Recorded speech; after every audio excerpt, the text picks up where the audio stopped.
ఓం మహాగణాధిపతయే నమః. ఓం గురుభ్యో నమః. ఓం శ్రీమాత్రే నమః. పరమేశ్వర స్వరూపమైనటువంటి జ్యోతిష, వాస్తు మరియు ఇతర అనేకమైనటువంటి శాస్త్రములను మనకు అందించినటువంటి మహర్షులకి నమస్కారం.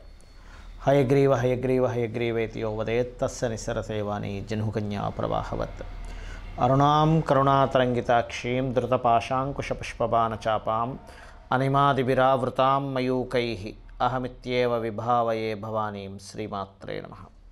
ప్రేక్షకులందరికీ కూడా లలితాంబిక అమ్మవారి యొక్క అనుగ్రహం పరిపూర్ణంగా కలగాలని మనస్ఫూర్తిగా కోరుకుంటూ ఈరోజు మనం చెప్పుకోబోయేటువంటి టాపిక్ ఏదైతే ఉందో, నేను గత 6 నెలల క్రితం ఈ సంవత్సరం రాజు బుధుడవుతున్నాడు కాబట్టి టెక్నాలజీ పరంగా బాగా అనేకమైనటువంటి అద్భుతమైన మార్పులు రాబోతున్నాయి అని చెప్పి శాస్త్రపరంగా చెప్పడం జరిగింది. దానికి తగ్గట్టుగానే మనకి ఏఐ కానీ ChatGPT కానీ ఇవన్నీ కూడా పెరుగుతూ వస్తున్నాయి. అయితే ఒక 2 నెలల క్రితం చెప్పినటువంటి ఇంకొక వీడియోలో 2027 6th మంత్ నుంచి ఈ జాబ్ రిలేటెడ్ సంబంధించిన విషయాల్లో అప్పటికల్లా ఆ సంవత్సరం కల్లా అంటే ఇక్కడ నుంచి సరిగ్గా 4 yearsలో ఎటువంటి మార్పులు రాబోతున్నాయి అంటే దానికి మనం ఎలా సిద్ధంగా ఉండాలి, మనకి మనమే ఓన్గా ఒకరి కింద జాబ్ చేయడం కాకుండా ఓన్గా ఏం చేసుకోగలం అనే దాని మీదే, ఓన్గా జాబ్ని ఎలా క్రియేట్ చేసుకోగలము, ఇంట్లో ఉండి ఎలా చేసుకోగలము, సొంతంగా మనం ఏం చేయగలం అనే దాని మీద మనం కాన్సన్ట్రేషన్ చేయాలి. బికాజ్ ఆఫ్ సాటర్న్ అంటే కర్మకారకుడు ఉద్యోగాన్ని కానీ వ్యాపారాన్ని కానీ ఇచ్చేటువంటి శని భగవానుడు నీచ పొందుతున్నాడు కాబట్టి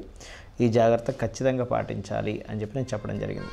అయితే ఇక్కడ చాలామంది ఆ వీడియోస్ చేసిన తర్వాత అడగడం జరిగింది నన్ను, సార్ మరి ఈ 4 సంవత్సరాలు మేము ఎటువంటి జాగ్రత్త తీసుకోవాలి, ఏ విషయాలు జాగ్రత్తగా ఉండాలి, ఏ దేవత ఆరాధన చేసుకుంటే మాకు ఈ 4 years ఆఫ్ జర్నీలో 2027 6th మంత్ నుంచి మీకు శని నీచ స్థానంలో ఉన్నాడు కాబట్టి అప్పటికల్లా మనం సిద్ధంగా ఉండాలి, మనమే చేసుకోవడం అని అన్నారు.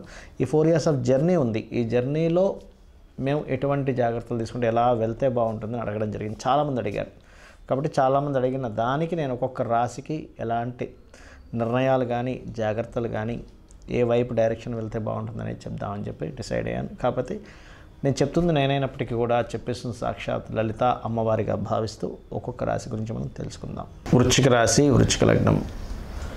మీరు ఈ 4.5 yearsలో మీరు ఓన్గా ఎస్టాబ్లిష్మెంట్ అవ్వాలి, ఫైనాన్షియల్గా గ్రోత్ అవ్వాలి అంటే మీరు అసలు వేటి మూలంగా ధనయోగాలు ఉన్నాయి. ఫస్ట్ అసలు ఈ 4.5 yearsలో తీసుకోవాల్సిన జాగ్రత్తలు ఏమిటి అని చెప్పి చూసుకున్నట్లయితే, ఫస్ట్ ఆఫ్ ఆల్ ఈ 4 yearsలో క్రియేటివ్ రిలేటెడ్ వాటిల్లో, అందులో మొదటి 1.5 yearలో క్రియేటివ్ రిలేటెడ్ సంబంధించిన వాటిల్లో ధనం పెట్టేటప్పుడు కాస్త జాగ్రత్తగా ఉండండి. ఫస్ట్ గుర్తుపెట్టుకోండి. రెండవది ఏంటంటే చేసేటువంటి జాబ్స్ సంబంధించిన విషయంలో తొందరపడి మానేయకండి. ఇక్కడ ఎందుకంటే ఈ 1.5 yearలో మొత్తం 4 yearsలో ఈ 1.5 yearలో తెలియకుండా ఈ మిస్టేక్ చేస్తారు. ఎప్పుడైనా సరే గుర్తుపెట్టుకుంటే రెగ్యులర్ ఇన్కమ్ ఏదైతే ఉంటుందో, రెగ్యులర్గా వచ్చే ఇన్కమ్ ఎక్కడైనా ఆగింది అంటే అది ఫిల్ చేసుకోవడానికి అప్పు రూపంలోనూ ఇంకో రూపంలో అది తెచ్చుకోవడం వల్ల ఇంకొంచెం వెనక్కి వెళ్తూ ఉంటాం మనం. కాబట్టి ఈ విషయాల్లో చాలా జాగ్రత్తగా ఉండండి. ఇక రెండవది ఏంటంటే ఇక్కడ మీ యొక్క జీవిత భాగస్వామి పేరు మీద ఏదైనా ఇన్వెస్ట్మెంట్స్ చేయండి. దీని ద్వారా మీకు గ్రోత్ అనేటువంటిది పెరగనుంది. అంటే ఈ శని ఫస్ట్ 1.5 year గురించి మాత్రమే నేను మాట్లాడుతున్నాను. అలాగే 1.5 year తర్వాత నెక్స్ట్ 2.5 years, మొత్తం 4 yearsలో నెక్స్ట్ 2.5 yearsలో మీరు అప్పులు ఇవ్వడం తీసుకోవడం అసలు చేయకండి, గుర్తుపెట్టుకోండి. అది ఇక మరొకటి ఏంటంటే ఇక్కడ మీకు ఈ రాబోయేటువంటి కాలంలో మన వీడియో కాన్సెప్టే కాలం మారబోతుంది, టెక్నాలజీ పెరగబోతుంది కాబట్టి మనం ఓన్గా ఎవరికి వారం ఓన్గా చేసుకునే ఎస్టాబ్లిష్మెంట్ పెంచుకోవాలి. కాబట్టి ఏ రాశుల వారికి ఏ లగ్నాల వారికి ఎలా ఉంటుంది అనేటువంటిది. సో లగ్నం తెలిస్తే లగ్నం, రాశి తెలిస్తే రాశి వారు పర్టికులర్గా మీరు ఏదైనా teaching related, guiding related, spiritual related, consultancy related ఇట్లాంటి వాటిల్లో మీరు బాగా రాణిస్తారు, గుర్తుపెట్టుకోండి. ఎనీ కన్సల్టెన్సీస్, జాబ్ కన్సల్టెన్సీ కావచ్చు, ఎనీ కన్సల్టెన్సీ సెంటర్స్ మీరు చేసుకోవచ్చు. ఏదైనా ఒక అడ్వైస్ కావాలి, చూడండి చార్టెడ్ అకౌంట్స్ వాళ్ళు ఉంటారు, అడ్వైజ్ ఇస్తూ ఉంటారు, ఫైనాన్షియల్ అడ్వైజ్ ఇస్తూ ఉంటారు. అట్లా ఏదైనా కొత్తగా క్రియేట్ చేయడానికి అడ్వైజ్ ఇస్తూ ఉంటాం, ఇట్లా కాదు ఇట్లా చేసుకుంటే బాగుంటుందని. అట్లాంటి వాటిల్లో మీకు బాగుంటుంది. రెండవది beauty related, health related consultancies ఉంటూ ఉంటాయి. హెల్త్ పరంగా కూడా మీకు బాగుంటుంది చెప్పాలంటే.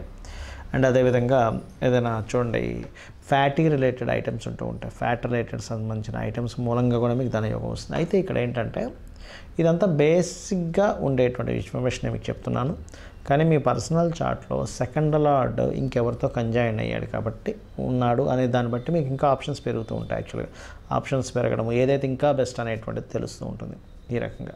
అయితే దీనికంటే ముందుగా మీరు తెలుసుకోవాల్సింది ఏంటంటే అసలు మీ జన్మజాతకంలో బిజినెస్ యోగం ఉందా లేదా. మరి బిజినెస్ యోగం లేకపోతే ఏం చేయాలంటూ ఉంటారు. దీన్ని ఎప్పుడు గుర్తుపెట్టుకోండి, మనం క్రియేట్ చేసుకోవచ్చు యోగాన్ని. మనం ఎలా పుట్టామో అలాగే బ్రతకాలని రూల్ లేదు. మనం పాస్ట్ లైఫ్లో చేసినటువంటి కర్మ ఆధారంగా మనకి జన్మ వస్తుంది. కానీ ఇక్కడ మనం చేసే సాధన ద్వారా మనం ఉన్నటువంటి జన్మని మరింత అద్భుతంగా మార్చుకోవచ్చు. మరి మీ ఫైనాన్షియల్ గ్రోత్ పెరగాలి అంటే ఎటువంటి పరిహారం చేసుకోవాలి అంటే నవగ్రహాల్లో పర్టికులర్గా కుజ రవి గుర్తుపెట్టుకోండి, కుజ రవి గ్రహాల దగ్గర దీపారాధన చేయండి. రెండవది ఏంటి అంటే మీకు దగ్గరలో ఆంజనేయ స్వామి లేదా నరసింహస్వామి ఆలయాలు లేదా సూర్య భగవాను యొక్క ఆలయం ఉన్నా కూడా మీరు నిత్యము దీపారాధన చేయడము, ఆ టెంపుల్స్కి వెళ్ళడము చేస్తూ ఉన్నట్లయితే కూడా బాగుంటుంది. అదేవిధంగా సూర్య నమస్కారాలు రెగ్యులర్గా చేసుకోండి, ఖచ్చితంగా మీకు ఫైనాన్షియల్ గ్రోత్ అనేటువంటిది పెరుగుతుంది. ప్రధానంగా ఇక్కడ చాలామంది అడుగుతున్నది ఇంకోటి ఏంటంటే ఎన్ని రోజులు చేయాలి ఏ రెమెడీ అయినా, ఎన్నిసార్లు చేయాలి. ఇప్పుడు నేను మీకు మీ రాశిరీత్యా ఈ ఫలానా ప్రక్రియ చేయండి అని చెప్పాను.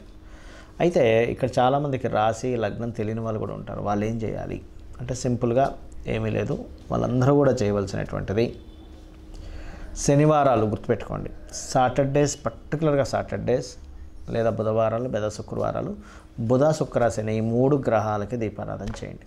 ఇది మీకు లైఫ్ లాంగ్ ఒక మంచి రెమెడీగా పనిచేస్తుంది. ఏది నాకు డేట్ ఆఫ్ బర్త్ లేదు, టైం లేదు, నా రాశి నక్షత్రం ఏమీ తెలియదు అనేటువంటి వారు. అలాగే ఈ రెమెడీస్ ఏవైతే ఉంటాయో ఎప్పుడు గుర్తుపెట్టుకోండి, కంటిన్యూస్గా చేయండి.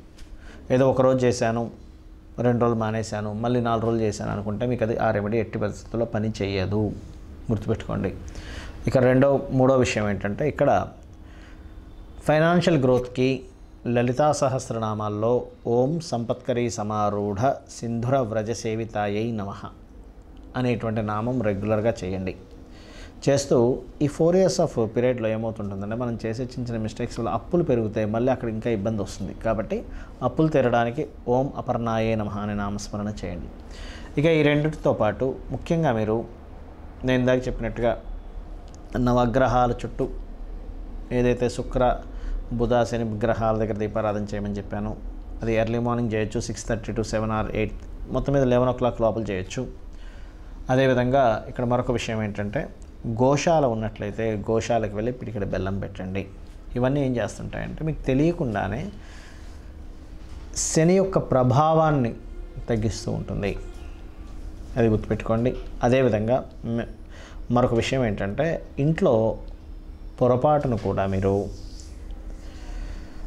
వెస్ట్ వాల్ అంటారు, అంటే శని ఇచ్చేటువంటి రిజల్ట్స్లో మనకి అష్టదిక్కుల్లో నవగ్రహాలు ఉంటాయి.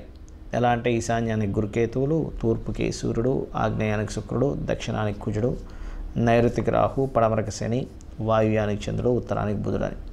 శని స్థానం మనం ఇక్కడ ఏమని చెప్పుకున్నాము, పడమర స్థానం. ఈ పడమర భాగంలో పొరపాటున మీకు ఏదైనా బాత్రూమ్స్ కానీ ఉంటే వెస్ట్ సెంటర్లో ఫస్ట్ దానికి చుట్టూ ఒక చిన్న బ్రాస్ పట్టి లాంటిది వేయండి. ఎందుకంటే ఇక్కడ మనం అన్ని వేస్ నుంచి మనం శని యొక్క ప్రభావం బాగుండేలా చూసుకోవాలి. అలాగే రెండవ విషయం ఏంటంటే మీరు లైఫ్లో గెయిన్స్ అండ్ ప్రాఫిట్స్ బాగా రావాలి మీ లైఫ్లో. ఎందుకంటే ఈ 4 years ఆఫ్ పీరియడ్లో మీరు మీకంటూ సొంత ప్రపంచాన్ని సొంతంగా క్రియేట్ చేసుకోబోతున్నారు, మీ ఓన్ వరల్డ్, ఎవరి మీద ఆధారపడకుండా. కాబట్టి ఏంటంటే ఇది క్రియేట్ చేసుకోవాలంటే ఫస్ట్ మీరు బెనిఫిట్ జోన్స్లో ఉండాలి ఎప్పుడు ఇంట్లో.